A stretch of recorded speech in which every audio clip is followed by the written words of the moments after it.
Jonathan was working his bus route when a little girl hopped on the bus, desperately asking for help. But he didn't have time to help as he had to keep working. And despite her pleas, the other passengers ignored her too, so the girl went away. But when Jonathan got home that night, something shocking happened.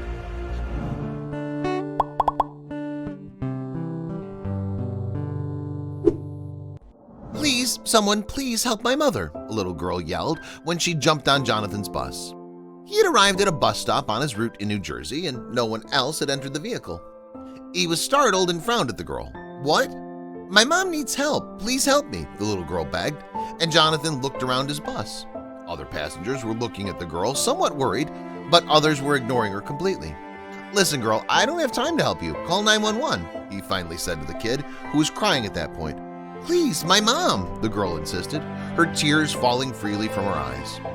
Finally, Jonathan got up from his driver's seat and pushed the little girl out of his bus. "I'm sorry, but I need to keep going. You can call 911. Just ask someone for a phone," he said more forcefully as he got her out of the bus. "There's no one around," the little girl protested, and her big wet eyes were heartbreaking. But they weren't enough to make Jonathan stop working. He wanted to get home early that night and rest. "Surely you'll find someone," he stated finally and closed the bus door to resume driving. That night, he arrived home and greeted his wife, Caroline, as he walked through the door. "Darling, I'm home," he called out. "Oh, honey, thank God you're here. We've had the craziest day. I wanted to call you, but I didn't want to interrupt your work," she told him after kissing him. But then Jonathan froze. The little girl from earlier was sitting on his living room couch and staring at him with big eyes. "Who's that? What's she doing here?" he demanded from his wife, but Caroline didn't recognize her husband's demeanor or shock. "That's what I have to tell you. I was walking back home when I saw this beautiful girl, Susie, crying for help. I had to do something. She wanted to borrow my phone to call 911. Then she took me with her a few steps away, and there was her mom on the side of the road, completely unconscious. Can you believe it? I called 911 myself," Caroline explained. "Susie was so brave to ask around for help." Jonathan felt horrible, realizing that the little girl had begged him for help for her mother, and he turned her away so easily. Everyone else on the bus ignored her too, and he couldn't believe how awful he had been. "What else happened?" he asked, gulping and sitting opposite Susie on the other couch. Caroline sat by the girl and hugged her dearly. "Well, we rode the ambulance to the hospital. The doctor said that Susie's mom suffered a stroke, and they took her to surgery immediately. It was apparently pretty tricky, and one of the nurses thanked me for acting so quickly," his wife continued. "But honestly, the bravest and smartest person here is Susie."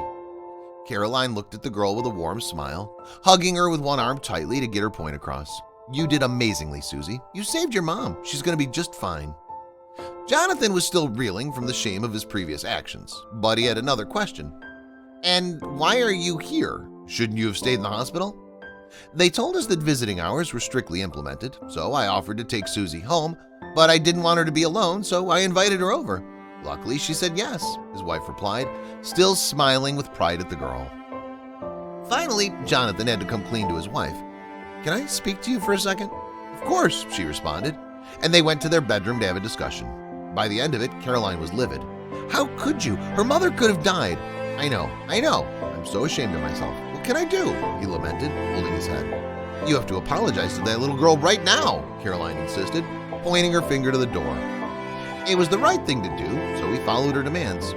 "Susie, do you remember me?" he started, sitting down to the girl. Susie looked up at him with her big eyes and nodded slowly.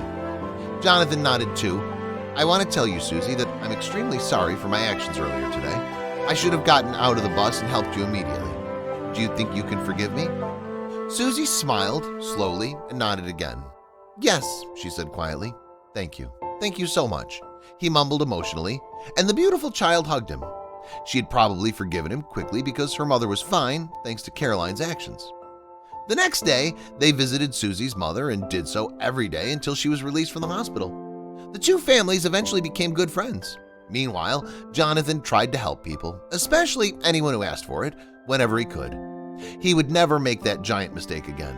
He could only thank God that his wife was there to help save Susie's mother.